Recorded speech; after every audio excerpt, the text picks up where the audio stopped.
जय हिंद। इस वीडियो में हम समझते हैं कि जो कोरोना वैक्सीन का ड्राई रन हुआ है ये क्या होता है और हम लोग तक कोरोना की वैक्सीन पहुंचने में कितना समय लगेगा और पहले ये किसे दिया जाएगा और इसे किस तरह से रजिस्ट्रेशन कराना है, और ये भी समझेंगे कि क्या किसी को एक बार कोरोना वैक्सीन लग गया तो उसे दोबारा कोरोना हो सकता है या नहीं हो सकता है। देखिए, ड्राई रन का मतलब होता है एक तरह से डेमो ट्रायल होता है कि उसमें वैक्सीन नहीं होती है, लेकिन वैक्सीन की तरह ही हम लोग डमी को भेजते हैं कि कैसे उसको एक जगह से लाया गया। जैसे वैक्सीन तो एक जगह फैक्ट्री से बन के आएगी, तो एक बड़े बड़े शहरों में क्या होगी, डंप करके उसे कोल्ड स्टोर में रखा जाएगा, कोल्ड चेन में। अब इसके बाद इसे गाड़ियों में भर के हर डिस्ट्रिक्ट हेडक्वार्टर तक कैसे पहुंचाया जाएगा, तो इसी ड्राई रन में ये ट्राई किया गया। अब इसके अंदर कोरोना की वैक्सीन नहीं है, लेकिन सीसी है कोरोना वाली, और इंजेक्शन वगैरह सब कुछ है जैसे कोरोना की वैक्सीन होती है। बस ये समझिए कि उस खाली डिब्बा है, उसके अंदर वैक्सीन नहीं है। अब इसके बाद अब इसको किस तरह से हम लोग को हॉस्पिटल तक पहुंचाना है, डिस्ट्रिक्ट हेडक्वार्टर से ट्रांसपोर्टेशन करके हॉस्पिटल के मेन कंट्रोल के पास ले जाना है, हॉस्पिटल में। अब इसके बाद से हम लोग को यहाँ पे किस तरह से जो वर्कर्स को दिया जाएगा, हॉस्पिटल के अंदर जो रूम होगा जहाँ पर कोरोना को वैक्सीन लगाया जाएगा, तो उसमें लगाने के बाद उसको जैसे किसी व्यक्ति को वैक्सीन लगाया जाएगा तो उसके आधे घंटे के अंदर अंदर उसे वोमिटिंग, सर दर्द या फिर सांस में तकलीफ, थोड़ी बहुत समस्या आएगी। रीजन क्या है कि ये वैक्सीन जो है ना, ठीक कोरोना का भाई ही है, मतलब जो वायरस हमारी जान ले रहा था ना, इसी से मिलता जुलता है, बट वो इतना कमजोर कर दिया गया वैक्सीन के रूप में कि हमारे बदन में जिंदा रहेगा, और जब तक जिंदा रहेगा तो हमारी बॉडी धीरे धीरे उसको देख देख के ढिठा जाएगी। नहीं देखते हैं कि हम लोग जिस चीज़ को बार बार देखते हैं उससे डर लगना छूट जाता है, तो हमारी शरीर उससे डरना छोड़ देगी, एक वक्त आएगा उसको पीट देगी।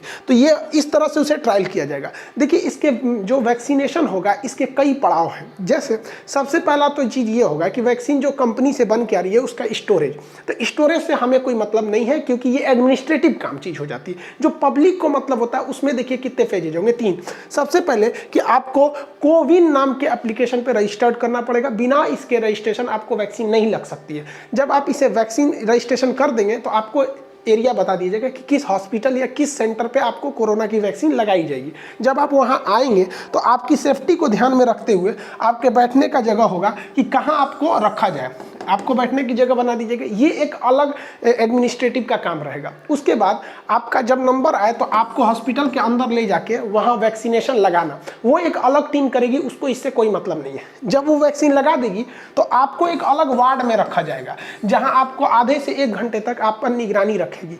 वो एक अलग कंपनी, मतलब अलग एडमिनिस्ट्रेटिव उसका अलग है। 3 यूनिट के हिसाब से काम होगा। एक्चुअली क्या है, ये जो कोरोना वैक्सीन है ये स्प्रेड बहुत तेज से, कोरोना वायरस स्प्रेड बहुत तेज से होता है।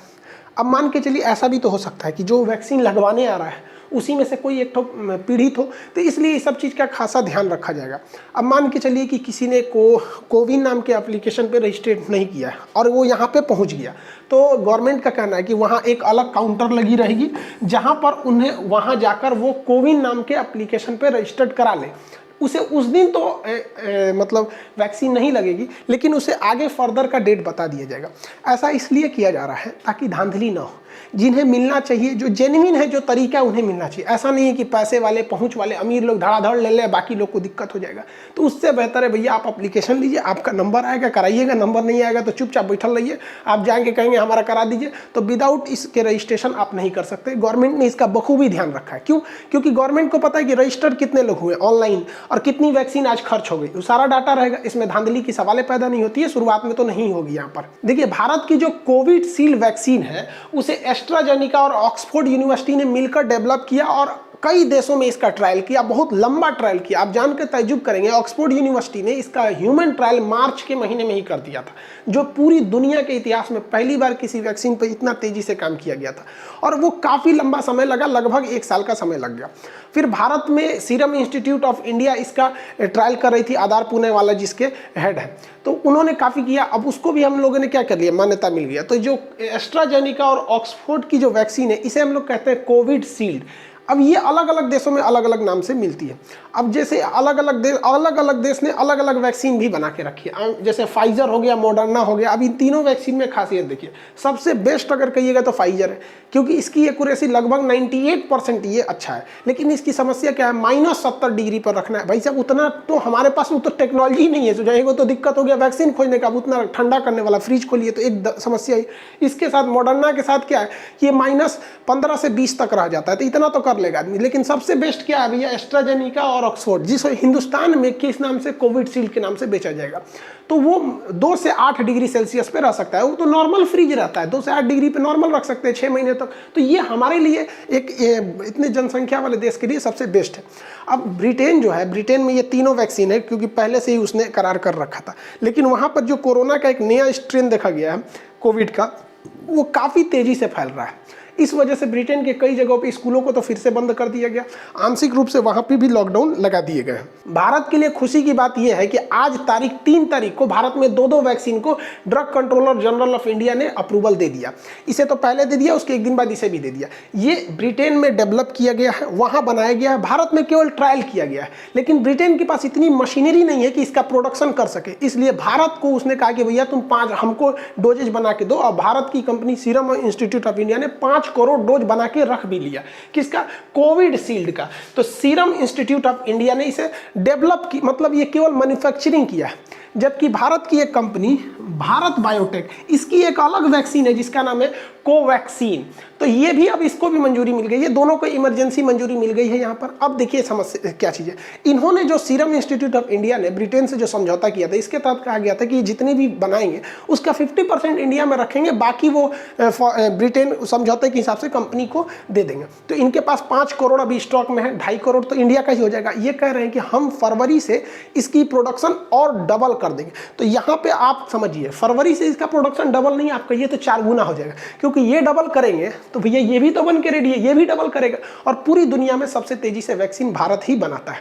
तो अब भारत के लिए समस्या का थोड़ा बहुत निदान मिल जाएगा, लेकिन अभी आपको इतना जल्दी मिलने वाला नहीं है, क्योंकि वैक्सीन को फर्स्ट फेज में 3 करोड़ डोज दिए जाएंगे और 3 करोड़ वॉलंटियर, 3 करोड़ लोगों को दिए जाएंगे।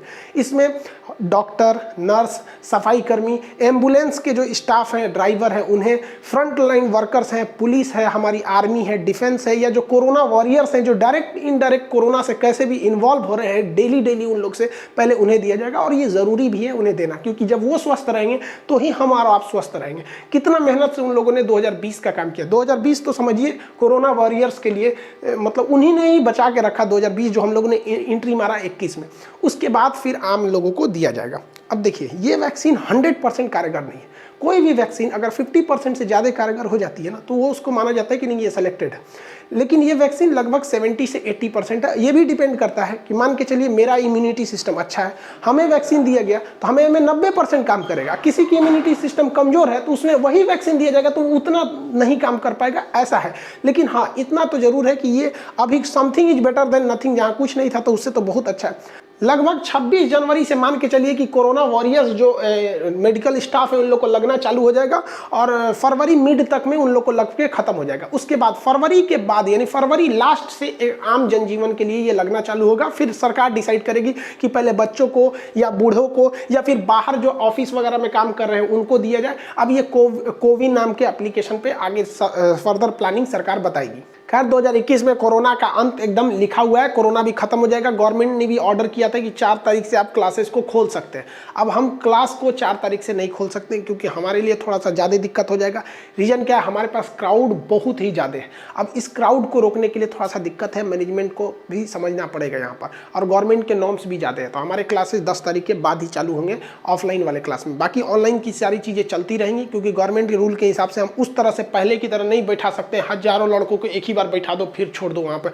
कभी कभी तो इतना जाम लग जाता था कि डर लगता था कि भैया कुछ हो मत जाए यहाँ पर। तो उस तरह की भीड़ अब नहीं रख सकते हैं जब तक कि कोरोना पूरी तरह से खत्म ना हो जाए। लेकिन हाँ, जनवरी में आप लोग का क्लास ही 10 तारीख के बाद मान के चलिए ऑफलाइन स्टार्ट हो जाएगा। मिलेंगे नेक्स्ट क्लास में। जय हिंद।